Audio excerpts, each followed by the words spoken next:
মারুফ প্রায় বলতো, নাজিয়া, আমি তোকে ছাড়া বাঁচতে পারব না। ওর এই কথাগুলো আমার মনে এক অদ্ভুত শান্তি এনে দিত। আমি জানতাম এই ভালোবাসার গভীরতা শুধু কথার কথা নয়, এর পেছনে ছিল ওর সত্যিকারের অনুভূতি। মাঝে মধ্যে যখন ও আমার হাত ধরত, একটা শিরশিরে অনুভূতি আমার সারা শরীর পড়ত। সেই স্পর্শে ছিল এক অন্যরকম উষ্ণতা, যা কেবলই ভালোবাসার। বন্ধুরা, গল্পটি অনেক মজার একটি গল্প। আশা করি পুরো গল্পটি শুনলে তোমাদের অনেক ভাল লাগবে। তো বন্ধুরা, তোমাদের নিকট আমার বিনীত অনুরোধ, তোমরা আমার চ্যানেলটিকে সাবস্ক্রাইব করে সাপোর্ট করবা। তাহলে চল বন্ধুরা, প্রকল্পটি শুরু করি। ছোট্ট নাজিয়া আর দুরন্ত মারুফ যেন একই ডালপালার দুটি পাতা। আমাদের বেডে ওঠাটা ছিল একই উঠোনে, একই আকাশের নিচে। খালাতো ভাই মারুফ আমার থেকে মাত্র 1 বছরের বড়। সেই ছোট্টবেলা থেকেই আমাদের খুনসুটি আর হাসি ঠাট্টা লেগেই থাকত। সে আমার চুল টেনে দিত, আমি ওর খাতা লুকিয়ে রাখতাম। পড়ার বই থেকে গল্পের বই পর্যন্ত সবকিছু ভাগাভাগি ছিল আমাদের মধ্যে। মনে পড়ে যখন প্রথম অক্ষর চিনতে শিখেছিলাম, মারুফই আমাকে হাতে ধরে লিখতে শিখিয়েছিল। ওর আঙুলের স্পর্শ তখন কি বলি, খেলার ছেলে। কিন্তু আজ যখন সেই স্মৃতিগুলো ভিলে দেখি, কেমন যেন একটা অনুভূতি হয় আমার জীবনের প্রতিটি ধাপে মারুফের উপস্থিতি ছিল অনিবার্য। স্কুল জীবনটা আমাদের জন্য ছিল এক অবিচ্ছিন্ন অধ্যায়। একই স্কুলে, একই ক্লাসে না হলেও টিফিনের সময়টা ছিল আমাদের নিজস্ব। মারুফ সব সময় আমাকে তার ভাগের খাবার থেকে দিত, আর আমি ওর প্রিয় বিস্কিটটা লুকিয়ে রাখতাম। বন্ধুদের মধ্যে মারুফ ছিল বেশ জনপ্রিয়, খেলাধুলায় সেরা, আর আমি ছিলাম একটু শান্ত প্রকৃতির। বই আর গল্পের জগতে ডুবে থাকতে ভালোবাসতাম। তারপরও মারুফের কাছে আমার গুরুত্ব ছিল সবচেয়ে বেশি। ছুটির দিনে ওর সাইকেলের পেছনে বসে গ্রামের মেঠো পথে ঘুরে বেড়ানো, পুকুর পাড়ে বসে ঘণ্টার পর ঘণ্টা গল্প করা। এই দিনগুলো ছিল যেন রূপকথার মতো সুন্দর। সেই ছোট্টবেলা থেকেই আমাদের মধ্যে একটা বোঝাপড়া তৈরি হয়েছিল, জাফার কারো সাথে ছিল না। বয়স বাড়ার সাথে সাথে আমাদের সম্পর্কটাও যেন একটা নতুন মোড় নিচ্ছিল। খুনসুটি কমে আসছিল, তার জায়গা নিচ্ছিল এক অদ্ভুত ভাল লাগা। মারুফ যখন আমার দিকে তাকাতো, তার চোখে আমি এক অন্য গভীরতা দেখতে পেতাম। আমি নিজেও কেমন যেন একটা টান অনুভব করতাম। ক্লাস 9-এ উঠে যখন মারুফ প্রথম আমাকে একটা গোলাপ ফুল দিয়েছিল, আমি লজ্জায় লাল হয়ে গিয়েছিলাম। গোলাপটা ছিল ওর মায়ের বাগান থেকে চুরি করা। সেই গোলাপে পাপড়ির কোমলতা আমার মনে একটা নতুন অনুভূতির জন্ম দিয়েছিল, যে আমি আগে কখনো অনুভব করিনি। সেদিন থেকে আমাদের সম্পর্কটা কেবল খালাতো ভাই বোনের মধ্যে সীমাবদ্ধ ছিল না। এক অদৃশ্য সুতো বাঁধা পড়েছিল আমাদের দুটি মন। ইন্টারমিডিয়েট-এ ওঠার পর আমাদের সম্পর্কটা যেন আরও গভীর হতে শুরু করল। মারুফ ততদিনে কলেজে উঠেছে, আর আমি তখনও স্কুলের গণ্ডিতে। কিন্তু দূরত্বের কারণে আমাদের মনের দূরত্ব বাড়েনি, বরং আরও কাছে টেনে এনেছিল। চিঠি লেখালেখি শুরু হলো। যদিও আমরা একই গ্রামে থাকতাম, একে অপরের জন্য অপেক্ষা, লুকিয়ে দেখা করা, এই সব কিছুই আমাদের ভালোবাসার গভীরতা বাড়িয়ে দিচ্ছিল। মারুফ প্রতিদিন ক্লাস শেষে আমার স্কুলের গেটে অপেক্ষা করত, শুধু আমাকে এক ঝলক দেখার জন্য। ওর মুখটা দেখলেই আমার সারা দিনের ক্লান্তি দূর হয়ে যেত। এই অনুভূতিগুলো ছিল একেবারেই নতুন, সম্পূর্ণ অপ্রত্যাশিত। আমাদের প্রেমটা ছিল অনেকটা নীরব নদীর মতো গভীর কিন্তু শান্ত। লোকচক্ষুর আড়ালে আমরা একে অপরের মনের গভীরে ডুব দিচ্ছিলাম। মারুফ প্রায় বলতো, নাজিয়া, আমি তোকে ছাড়া বাঁচতে পারব না। ওরে কথাগুলো আমার মনে এক অদ্ভুত শান্তি এনে দিত। আমি জানতাম এই ভালোবাসার গভীরতা শুধু কথার কথা নয়, এর পেছনে ছিল ওর সত্যিকারের অনুভূতি। মাঝে মধ্যে যখন আমার হাত ধরত, একটা শিরশিরে অনুভূতি আমার সারা শরীরে ছড়িয়ে পড়ত। সেই স্পর্শে ছিল এক অন্যরকম উষ্ণতা, যা কেবলই ভালোবাসার। আমরা একে অপরের স্বপ্ন, ভবিষ্যৎ নিয়ে আলোচনা করতাম। ঈদ বা যে কোনো ছুটিতে যখন পরিবারের সবাই একত্রিত হতো, তখন আমাদের চোখে যোগ করলে একটা মিষ্টি হাসি খেলে যেত। সবার অলক্ষ্যে আমরা একে অপরের কাছাকাছি থাকতে চাইতাম। ছাদে বসে তারা গোনা, কিংবে পুকুর পাড়ে বসে ফিসফিস করে কথা বলা, এই মুহূর্তগুলো ছিল আমাদের একান্ত নিজস্ব। মারুফ খুব যত্ন করে আমার পছন্দের খাবারগুলো আমাকে এগিয়ে দিত। ওর এই ছোট ছোট যত্নগুলো আমার মন ছুঁয়ে যেত। পরিবারের অন্য সদস্যরা হয়তো আমাদের এই সম্পর্কের গভীরতা বুঝতে পারছিল না।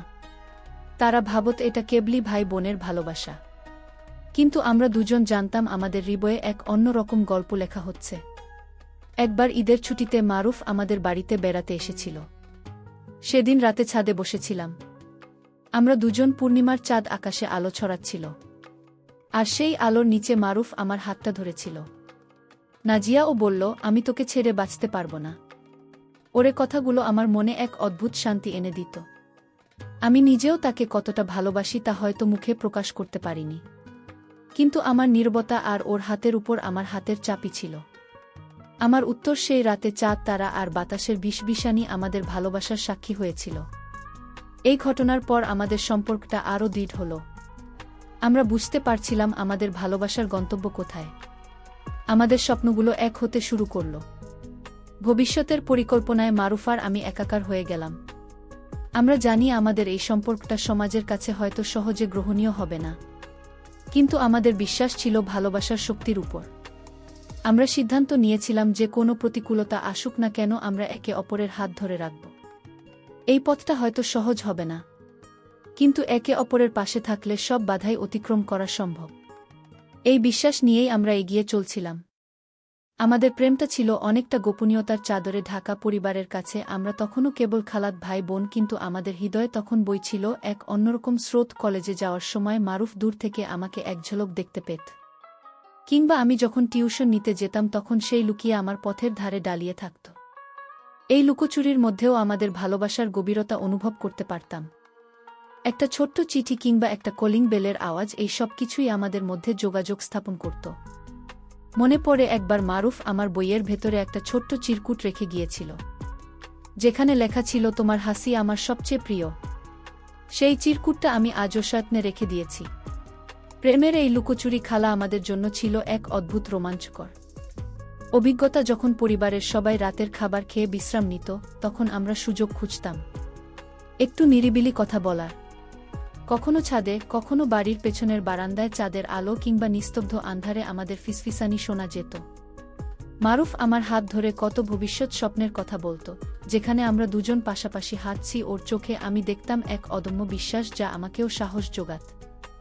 সেই সময়গুলো ছিল আমাদের জন্য অমূল্য, কারণ সেই মুহূর্তগুলোতে আমরা একে অপরের অস্তিত্বকে সবচেয়ে গভীরভাবে অনুভব করতে পারতাম।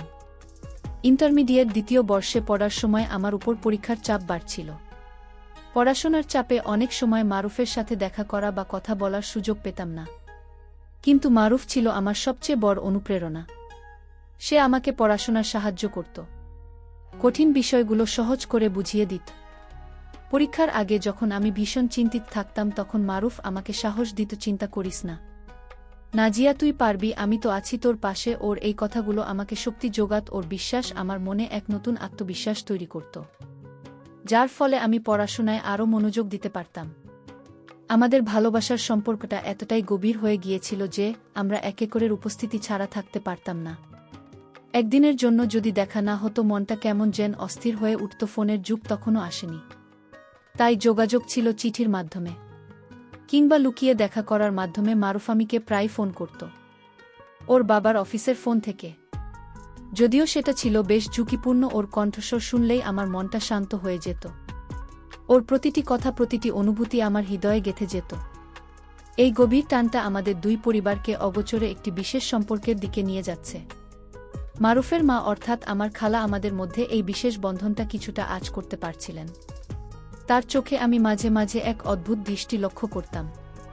তিনি হয়তো ভাবতেন এটা খেলাতো ভাই বোনের স্বাভাবিক স্নেহ, কিন্তু আমাদের চাহনি, আমাদের নীরবতা, সব কিছুতেই যেন এক গভীর ভালোবাসার সুর বাজত। মারুফ সব সময় আমার যত্ন নিত, আমার ভালো মন্দ সব কিছু খেয়াল রাখত। পরিবারের সবার সামনেই সে আমাকে আগলে রাখত। এই সব কিছুই হয়তো খালাকে ভাবিয়ে তুলেছিল, কিন্তু তিনি তখনও কোনো প্রশ্ন করেননি। একবার ঈদের ছুটিতে মারুফর বাড়িতে বেড়াতে গিয়েছিলাম। দিনভর আনন্দের পর রাতে যখন সবাই ঘুমে আচ্ছন্ন, তখন মারুফ আমাকে ইশারায় ছাদে আসার জন্য বলল। আমার বুকটা ধুকপুক করছিল, কিন্তু তার আকর্ষণ আমি এড়াতে পারিনি। হালকা আলো ছাদে যখন আমরা দুজন মুখোমুখি হলাম, তখন তার চোখে আমি এক অন্য রকম দৃঢ়তা দেখলাম। সে আমার হাতটা ধরে বলল, নাজিয়া, আমি জানি আমাদের পথটা সহজ হবে না, কিন্তু আমি তোর হাত ছাড়ব না। তুই কি আমাকে বিশ্বাস করিস? তার চোখে ছিল এক অনন্ত বিশ্বাস, যা আমার মনেও সাহস জুগিয়েছিল। সেই রাতে ছাদে তারার আলোর নিচে মারুফ আমাকে আরও একবার গভীরভাবে প্রেম নিবেদন করল। তার প্রতিটি কথা, প্রতিটি স্পর্শে ছিল অসীম ভালোবাসা। সে বলল, আমি জানি আমাদের সম্পর্ক নিয়ে পরিবার হয়তো প্রথমে আপাতত আপত্তি করবে, কিন্তু আমি তোর জন্য সব কিছু করতে রাজি, শুধু তুই আমার পাশে থাকিস। আমিও তার প্রেমে মত্ত হয়েছিলাম। তার প্রতিটি কথাই আমার হৃদয় সুর বাজছিল। আমি তাকে বোঝাতে পারছিলাম না যে তার ভালোবাসাই আমার জীবনের একমাত্র পাথেও সেই রাতটি ছিল আমাদের প্রেমের ইতিহাসের এক অবিস্মরণীয় রাত, যা আমাদের সম্পর্ককে আরও গভীর করে তুলেছিল। ভালোবাসার এই পথটা সহজ ছিল না। আমরা জানতাম আমাদের পরিবারগুলো রক্ষণশীল এবং খালাতো ভাই বোনের বিয়ে সমাজের সহজে মেনে নেওয়া হয় না। কিন্তু আমাদের ভালোবাসা এতটাই শক্তিশালী ছিল যে আমরা কোনো বাধা মানতে রাজি ছিলাম না। আমরা দুজনেই প্রতিজ্ঞা করেছিলাম যে একে অপরের জন্য আমরা যে কোনো চ্যালেঞ্জ মোকাবিলা করব। আমাদের দুজনেরই বিশ্বাস ছিল যে ভালোবাসা যদি সত্যিকারের হয় তবে তো যে কোনো বাধা অতিক্রম করতে পারে। এই বিশ্বাস নিয়েই আমরা এগিয়ে চলছিলাম, ভবিষ্যতের দিকে তাকিয়ে। ইন্টারমিডিয়েট পরীক্ষা শেষ হওয়ার পর আমাদের প্রেম আরও উন্মুক্ত হতে শুরু করল। মারুফ প্রায় আমার সাথে দেখা করতে আসত। নানা অজুহাতে আমাদের বাড়িতে আসা যাওয়া করত। এই আসা যাওয়ার মাত্রা ক্রমেই বাড়ছিল, যা আমার বাবা মায়ের চোখে এড়াতে পারছিল না। তারা হয়তো প্রথমে বিশ্বাসটাকে খালাতো ভাই বোনের স্বাভাবিক মেলামেশা হিসেবে দেখেছিলেন, কিন্তু ধীরে ধীরে তাদের মনে সন্দেহ দানা বাঁধতে শুরু করল। আমার মা মাঝে মাঝেই আমাকে প্রশ্ন করতেন, মারুফ কেন এত ঘন ঘন আসে? আমি কোনো সদুত্তর দিতে পারতাম না, শুধু মুখে হাসি ফুটিয়ে প্রসঙ্গ পাল্টানোর চেষ্টা করতাম। আমার নীরবতা হয়তো তাদের সন্দেহকে আরও বাড়িয়ে দিচ্ছিল। একদিন বিকেলে আমি আর মারুফ বাড়ির পেছনের বাগানে বসে গল্প করছিলাম। হঠাৎ করে আমার মা সেখানে চলে এলেন। আমাদের এত কাছাকাছি দেখে তার মুখটা কঠোর হয়ে গেল। তিনি মারুফকে উদ্দেশ্য করে বললেন, মারুফ, তোমার কি বাড়িতে কাজ নেই? সারাদিন এখানে বসে কি করছো? মারুফ অপ্রস্তুত হয়ে উঠে দাঁড়াল, কিন্তু কোনো উত্তর দিতে পারল না। মা আমাকেও বকাঝকা করলেন, নাজিয়া, তোমার কি লজ্জা শরম নেই? এভাবে একটা ছেলের সাথে বসে আছো। সেই মুহূর্তটা ছিল আমার জীবনের সবচেয়ে বিব্রতকর মুহূর্তগুলির মধ্যে একটি। মা সেদিন কোনো কথা না বলেও অনেক কথা বুঝিয়ে দিয়েছিলেন। মারু সেদিনই আমাদের বাড়ি থেকে দ্রুত চলে গিয়েছিল। সেই ঘটনার পর থেকে আমাদের মধ্যে দূরত্ব বাড়তে শুরু করল। বাবা মা আমাকে মারুফের সাথে মিশতে নিষেধ করে দিলেন। মারুফকে আমাদের বাড়িতে আসতেও বারণ করা হলো। আমাদের ফোন কথা বলাও প্রায় বন্ধ হয়ে গিয়েছিল। এই দূরত্ব আমার জন্য ছিল ভীষণ কষ্টের। মনে হচ্ছিল যেন আমার বুক চিরে কেউ আমার প্রাণ কেড়ে নিচ্ছে। রাতে ঘুমাতে পারতাম না, শুধু মারুফের কথা মনে পড়ত। জানতাম সেও হয়তো একই রকম কষ্ট পাচ্ছিল। আমাদের ভালোবাসার উপর যেন এক কালো মেঘ এসে ঘনিয়েছিল, যা আমাদের ভবিষ্যৎকে অনিশ্চিত করে তুলেছিল। আরুফও এই দূরত্ব মেনে নিতে পারছিল না। সে বিভিন্ন উপায়ে আমার সাথে যোগাযোগ করার চেষ্টা করত। বন্ধুদের মাধ্যমে চিঠি পাঠানো কিংবা স্কুল কলেজের পথে লুকিয়ে এক ঝলক দেখা করা, এই সব কিছুই ছিল আমাদের প্রেমের শেষ অবলম্বন। একদিন মারুফ তার এক বন্ধুর মাধ্যমে আমাকে একটা চিঠি পাঠিয়েছিল। চিঠিতে এসে লিখেছিল, নাজিয়া, আমি তোকে ছাড়া বাঁচতে পারব না। এই দূরত্ব আমাকে কষ্ট দিচ্ছে। আমাদের ভালোবাসার জন্য আমি যে কোনো কিছু করতে রাজি। ওর এই কথাগুলো আমার মনে আবারও সাহস জোগাল। আমি বুঝতে পারছিলাম আমাদের এই সম্পর্কটিকে রাখতে হলে আমাদের আরও শক্তিশালী হতে হবে। পরিবারের এই কঠোর মনোভাব আমাদের প্রেমের আগুনকে নিভিয়ে দেয়নি, বরং আরও বাড়িয়ে দিয়েছিল। আমরা দুজনেই বুঝতে পারছিলাম যে এখন আর চুপ করে থাকলে চলবে না। আমাদের ভালোবাসার কথা পরিবারকে জানাতে হবে।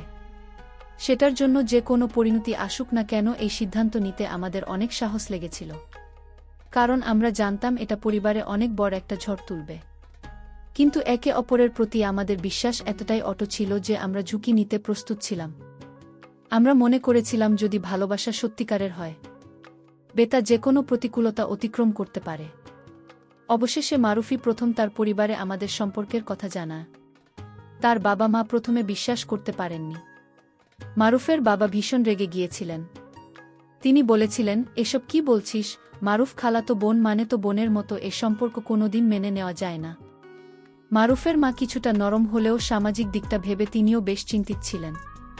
মারুফের উপর অনেক চাপ সৃষ্টি করা হয়েছিল, কিন্তু সে তার সিদ্ধান্তে অটল ছিল। তার দৃঢ়তা দেখে তার বাবা মা কিছুটা চিন্তিত হয়ে পড়লেন, কিন্তু তারা তখনও আমাদের সম্পর্ক মেনে নিতে রাজি ছিলেন না। মারুফের পরিবার থেকে যখন আমাদের পরিবারে এই প্রস্তাব এল, তখন আমাদের বাড়িতে যেন বজ্রপাত হল। আমার বাবা মা ভীষণ প্রভাবিত হলেন। তারা কিছুতেই এই সম্পর্ক মেনে নিতে রাজি ছিলেন না। মা কান্নাকাটি শুরু করে দিলেন। বাবা রেগেমেগে চিৎকার করে বললেন, এসব কিসের কথা? খালাতো ভাই বোনের মধ্যে এসব সম্পর্ক হয় নাকি? আমি কিছুতেই বিয়ে দেব না। আত্মীয়স্বজনের মধ্যেও কানাঘুষি শুরু হয়ে গেল। আমাদের সম্পর্ক নিয়ে পরিবারের মধ্যে শুরু হলো এক তুমুল ঝড়, যা আমাদের ভবিষ্যতের উপর এক বিশাল প্রশ্নচিহ্ন এঁকে দিল। পরিবারের এত বাধা সত্ত্বেও মারুফ আর আমি আমাদের সিদ্ধান্তে অটল ছিলাম। আমরা জানতাম আমাদের ভালোবাসা সত্যিকারের, আমরা একে অপরের হাত ধরে রেখেছিলাম এই বিশ্বাসে যে যে কোনো ঝড়ই আসুক না কেন আমরা একসঙ্গে তা মোকাবিলা করব। আমাদের এই দৃঢ়তা দেখে আমাদের দুই পরিবারের মধ্যে আলোচনা শুরু হলো। দীর্ঘ টানাপোড়েন এবং অনেক নাটকীয়তার পর অবশেষে আমাদের দুজনের পরিবারে আমাদের সম্পর্ক নিয়ে নতুন করে ভাবতে শুরু করল। এই কঠিন সময়ে আমাদের একে অপরের প্রতি অগাধ বিশ্বাসী ছিল আমাদের সবচেয়ে বড় শক্তি। আমাদের সম্পর্কের কথা দুই পরিবারে জানাজানি হওয়ার পর এক অপ্রত্যাশিত ঝড় শুরু হলো। আমার বাবা মা কিছুতেই এই সম্পর্ক মানতে রাজি ছিলেন না। বিশেষ করে আমার বাবা, যিনি বংশ মর্যাদা এবং সামাজিক রীতিনীতির প্রতি অত্যন্ত শ্রদ্ধাশীল ছিলেন, তিনি এই বিয়েতে ঘোর আপত্তি জানালেন। তিনি বলছিলেন, আমাদের বংশে এমন ঘটনা কখনো ঘটেনি। খালাতো ভাই বোন মানে তো রক্ত সম্পর্ক, এমন সম্পর্ক মেনে নেওয়া যায় না। আমার মাও প্রতিবেশী এবং আত্মীয় স্বজনের কথা ভেবে চিন্তিত ছিলেন। তাদের চোখে আমি যেন সমাজের চোখে অপরাধী হয়ে উঠেছিলাম। আমি দিনের পর দিন নীরবে কেঁদেছি, কিন্তু আমার ভালোবাসার উপর আমার বিশ্বাস ছিল অটুট। অন্যদিকে মারুফের পরিবারেও কম অশান্তি ছিল না। তার বাবা অপ্রথমে প্রচণ্ড রেগে গিয়েছিলেন। তিনি মারুফকে অনেক বোঝানোর চেষ্টা করেছিলেন, এমনকি হুমকিও দিয়েছিলেন। কিন্তু মারুফ ছিল তার সিদ্ধান্তে অটল। সে তার বাবা মাকে স্পষ্ট জানিয়ে দিয়েছিল, নাজিয়াকে ছাড়া আমি অন্য কাউকে বিয়ে করব না। মারুফের এই দৃঢ়তা দেখে তার মা কিছুটা নরম হয়েছিলেন। তিনি বুঝতে পারছিলেন তার ছেলে নাজিয়াকে কতটা ভালোবাসে। তিনি চেষ্টা করতে লাগলেন তার স্বামীকে বোঝানোর, যাতে তারা এই সম্পর্কটা নিয়ে আরেকবার ভেবে দেখেন। আমাদের পরিবারের মধ্যে প্রায় প্রতিদিন ঝগড়া চলত। বাবা মা আমাকে নানা রকম কথা শোনাতেন, মারুফের সাথে সম্পর্ক ছিন্ন করার জন্য চাপ দিতেন। কিন্তু আমি কোনো কিছুতেই রাজি ছিলাম না। আমি জানতাম মারুফই আমার জীবনের একমাত্র ভালোবাসা। আমি জোর দিয়ে বলতাম, আমি মারুফকে ছাড়ার কাউকে বিয়ে করব না। আমার এই জেদ দেখে বাবা মা আরও হতাশ হয়ে পড়তেন। তারা হয়তো ভেবেছিলেন আমার এই ভালোবাসা সাময়িক, কিন্তু আমি জানতাম এটা ছিল আমার জীবনের সবচেয়ে গুরুত্বপূর্ণ সিদ্ধান্ত। একদিন আমাদের বাড়িতে এক পারিবারিক সালিশ বসেছিল। দুই পরিবারের গণ্যমান্য ব্যক্তিরা উপস্থিত ছিলেন। মারুফের বাবা মাও এসেছিলেন। আলোচনার কেন্দ্রে ছিল আমাদের সম্পর্ক। নানা দিক থেকে যুক্তিতর্ক চলছিল। কেউ বলছিল এটা ঠিক নয়, সমাজে বদনাম হবে। কেউ বলছিল ওরা একে অপরের কাছে বড় হয়েছে, এমনটা হওয়াই স্বাভাবিক। আমি আর মারুফ চুপচাপ বসেছিলাম। আমাদের ভবিষ্যৎ যেন অন্যদের হাতে, কিন্তু আমাদের চোখে ছিল এক গভীর বিশ্বাস যা আমাদের সাহস যোগাচ্ছিল। দীর্ঘ আলোচনার পর মারুফের খালা অর্থাৎ আমার মা আমাদের দিকে তাকিয়ে কিছু কথা বললেন। তিনি বললেন, আমি ওদের দুজনকে ছোটবেলা থেকে দেখছি। ওদের ভালোবাসাটা সত্যিকারের।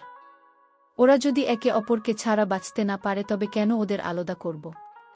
সমাজ হয়তো কিছু বলবে, কিন্তু ওদের সুখী জীবনটাই আসল। তারই কথাগুলো যেন সবার মনে এক অন্য রকম প্রভাব ফেল। আমার বাবা যদিও প্রথমে ভীষণ আপত্তি জানাচ্ছিলেন, কিন্তু মায়ের যুক্তিতে তিনি কিছুটা নড়ে বসলেন। তবে সবচেয়ে নাটকীয় মুহূর্তটি ছিল যখন আমার বাবা, যিনি এতক্ষণ অনমনীয় ছিলেন, তিনি হঠাৎ করে উঠে দাঁড়ালেন।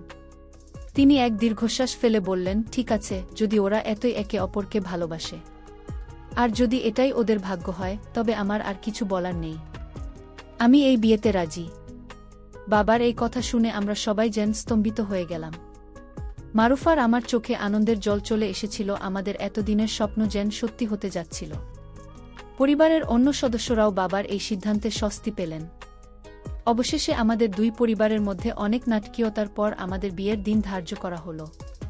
এই পুরো প্রক্রিয়াটি ছিল এক দীর্ঘ এবং কঠিন পথ, যেখানে আমাদের ভালোবাসা প্রতি মুহূর্তে পরীক্ষা দিয়েছে। কিন্তু আমরা একে অপরের হাত ধরে রেখেছিলাম। বিশ্বাস আর ভালোবাসার শক্তিতে আমাদের বিয়েটা ছিল ভালোবাসার এক সত্যিকারের জয়। যে পরিবারগুলো প্রথমেই সম্পর্ক মানতে রাজি ছিল না, তারাই অবশেষে আমাদের বয়সার কাছে হার মেনেছিল। বিয়েটা ছিল এক স্বপ্ন পূরণের মতো। সেই দিনটা আমার আজও স্পষ্ট মনে আছে। লাল বেনারসি শাড়িতে যখন আমি মারুফের পাশে বসেছিলাম, তখন মনে হচ্ছিল যেন সব স্বপ্ন সত্যি হয়ে গেছে। আমাদের ভালোবাসার পথটা হয়তো সহজ ছিল না, কিন্তু সেই কঠিন পথ পেরিয়ে আমরা একে অপরের জীবনসঙ্গী হতে পেরেছিলাম। সেই মুহূর্তটা ছিল আমার জীবনের সবচেয়ে সুন্দর মুহূর্ত, যা আমি কোনো দিন ভুলতে পারব না। আমাদের বিয়েটা ছিল এক স্বপ্নের মতো। পরিবারের সবার উপস্থিতিতে ঐতিহ্যবাহী রীতিনীতি মেনে আমাদের বিয়ের সম্পন্ন হল। সেদিনটা আমার জীবনের এক নতুন অধ্যায় শুরু করেছিল। মারুফের হাত ধরে যখন আমি নতুন জীবনে পা রেখেছিলাম, তখন আমার হচ্ছিল যেন আমার সব স্বপ্ন সত্যি হয়ে গেছে। যে মারুফ ছিল আমার খালাতো ভাই, সেই এখন আমার স্বামী। এই অনুভূতিটা ছিল এক অদ্ভুত মিশ্রণ, আনন্দ, ভালোবাসা আর এক নতুন সম্পর্কের শুরু। আমাদের ভালোবাসার এই জয় সবার জন্য এক নতুন বার্তা নিয়ে এসেছিল। বিয়ের পর আমাদের জীবনটা যেন এক নতুন রঙে রাঙিয়ে উঠেছিল। মারুফ আমাকে সব সময় আগলে রাখত, আমার প্রতিটি প্রয়োজন মিটিয়ে চলত। সে সব সময় আমার খেয়াল রাখত যেন আমি কোনো কিছুতেই কষ্ট না পাই। সকালে ঘুম থেকে ওঠা থেকে শুরু করে রাতে ঘুমানো পর্যন্ত সব কিছুতেই ওর উপস্থিতি আমাকে এক অন্যরকম শান্তি দিত। ছোট ছোট খুনসুটিগুলো তখনও ছিল, কিন্তু এখন সেগুলো ছিল ভালোবাসার মোড়কে মোড়া। মারুফের রান্না করা পছন্দের খাবার কিংবা ওর হাতে বানিয়ে দেওয়া এক কাপ চা, এই সব কিছুই ছিল আমাদের ভালোবাসার প্রতীক। আমাদের নতুন জীবনে অনেক ছোট ছোট মুহূর্ত ছিল যা আমাদের সম্পর্ককে আরও গভীর করে তুলেছিল। একসঙ্গে হাসা, একসঙ্গে স্বপ্ন দেখা আর একে অপরের পাশে থাকা, এই সব কিছুই আমাদের সুখের ভিত্তি স্থাপন করেছিল। আমরা দুজনেই বিশ্বাস করতাম যে ভালোবাসা শুধু রোম্যান্স নয়, বরং একে অপরের প্রতি শ্রদ্ধা, বোঝাপড়া আর পাশে থাকার অঙ্গীকার। আমরা দুজনেই ঠাঁচ করতাম আর অবসর সময় একসঙ্গে কাটাতাম। নিজেদের ছোট্ট সংসারটাকে আমরা ভালোবাসায় ভরিয়ে তুলেছিলাম। পরিবারের সদস্যদের কাছে আমাদের সম্পর্কটা ধীরে ধীরে স্বাভাবিক হয়ে এলো। যারা একসময় এই বিয়েতে আপত্তি জানিয়েছিল, তারাই এখন আমাদের সুখী দেখে খুশি। আমার বাবা মা মারুফকে জামাই হিসেবে পেয়ে বেশ খুশি। মারুফের বাবা মাও আমাকে পুত্রবধূ হিসেবে খুব ভালোবাসেন। আমাদের এই সুখী সম্পর্ক দেখে সবাই খুশি হয়েছে এবং এখন তারা বিশ্বাস করে যে ভালোবাসা যদি সত্যিকারের হয় তবে তার সব বাধা অতিক্রম করতে পারে। আমাদের এই বিয়েটা হয়তো অনেকের কাছে একটা উদাহরণ হয়ে দাঁড়িয়েছে। আমাদের ভালোবাসার গল্পটা কেবল আমাদের দুজনের মধ্যে সীমাবদ্ধ থাকেনি, বরং আমাদের আশেপাশের অনেকের জন্য অনুপ্রেরণা হয়ে দাঁড়িয়েছে। অনেকেই আমাদের সম্পর্কের দীর্ঘতা দেখে মুগ্ধ হয়েছে। আমরা একে অপরকে সব সময় সাহস জুগিয়েছি, আর আমাদের ভালোবাসা আমাদের পথ দেখিয়েছে। আমরা একে অপরের স্বপ্ন পূরণে সহায়তা করি আর একসঙ্গে ভবিষ্যতের দিকে এগিয়ে চলি। আমাদের ভালোবাসা প্রমাণ করেছে যে সম্পর্ক যদি বিশ্বাসের উপর ভিত্তি করে গড়ে ওঠে, তবে তা যে কোনো প্রতিকূলতাকে জয় করতে পারে। এখন আমরা সুখেই আছি। আমাদের ছোট্ট সংসারটা ভালোবাসা আর খুশিতে ভরে আছে। আমরা একে অপরের সবচেয়ে ভালো বন্ধু, জীবনসঙ্গী আর বিশ্বস্ত আশ্রয়স্থল। আমরা জানি জীবনের পথে আরও অনেক বাধা আসবে, কিন্তু আমরা প্রস্তুত যে কোনো চ্যালেঞ্জ মোকাবিলা করার জন্য, কারণ আমরা একে অপরের হাত ধরে আছি। আমাদেরই যাত্রা আমাদের শিখিয়েছে যে ভালোবাসার শক্তি অপরিমেয় আর সত্যিকারের ভালোবাসা সব বাধা অতিক্রম করতে পারে। আমাদের এই গল্পে একটা শিক্ষামূলক বার্তা রয়েছে। ভালোবাসা যদি সত্যিকারের হয় তবে তা যে কোনো সামাজিক বা পারিবারিক বাধা অতিক্রম করতে পারে। সম্পর্ক গড়ে ওঠে বিশ্বাস, বোঝাপড়া এবং একে অপরের প্রতি শ্রদ্ধার উপর। পারিবারিক আপত্তি বা সামাজিক রীতিনীতি ভালোবাসাকে বাধাগ্রস্ত করতে পারে না, যদি ভালোবাসার গভীরতা আর দৃঢ়তা থাকে। তাই যখন দুজন মানুষ একে অপরের প্রতি সত্যিকারের ভালোবাসায় আবদ্ধ হয়, তখন তাদের পাশে দাঁড়ানো উচিত, কারণ ভালোবাসা শেষ পর্যন্ত জয়ী হয়। প্রিয় দর্শক, আজ আমরা নাজিয়া আর মারুফের অসাধারণ ভালোবাসার গল্প শুনলাম। তাদের পথটা সহজ ছিল না, ছিল অনেক নাটকীয়তা আর প্রতিকূলতা, কিন্তু তাদের অদম্য ভালোবাসা আর একে অপরের প্রতি অগাধ বিশ্বাস সব বাধা অতিক্রম করে তাদের এক করেছে। এই গল্প আমাদের শেখায় যে সত্যিকারের ভালোবাসা শুধু রোমাঞ্চ নয়, বরং একে অপরের পাশে থাকার অঙ্গীকার। ভালোবাসার এই অমূল্য গল্পটি যদি আপনাদের ভালো লেগে থাকে তবে অবশ্যই লাইক করুন, কমেন্ট করে আপনাদের অনুভূতি জানান এবং চ্যানেলটি সাবস্ক্রাইব করে আমাদের পাশেই থাকুন। দেখা হবে পরের ভিডিওতে নতুন কোনো গল্প নিয়ে। ততদিন পর্যন্ত ভালো থাকুন, সুস্থ থাকুন আর ভালোবাসায় থাকুন।